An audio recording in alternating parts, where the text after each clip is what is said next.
આજે તારીખ 23 મે 2026ના રોજ તિલકવાડા તાલુકા પંચાયતના પ્રમુખ અને ઉપપ્રમુખની ચૂંટણીની પ્રક્રિયા હાથ ધરવામાં આવેલ હતી. તાલુકા પંચાયત તિલકવાડાના પ્રમુખ તરીકે કુલ 2 હરીફ ઉમેદવાર તરીકે હતા. મમતાબેન હિતેશભાઈ તડવી અને ભાવિનાબેન સુભાષભાઈ ભીલ.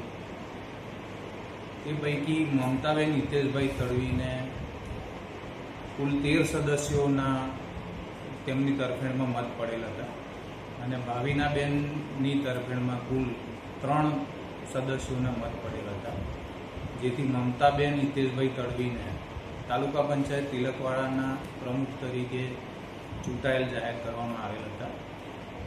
અને ઉપપ્રમુખ તરીકે ફક્ત એક જ હરીફ ઉમેદવાર તરીકે હતા, પિયુષભાઈ લક્ષ્મણભાઈ બારિયા.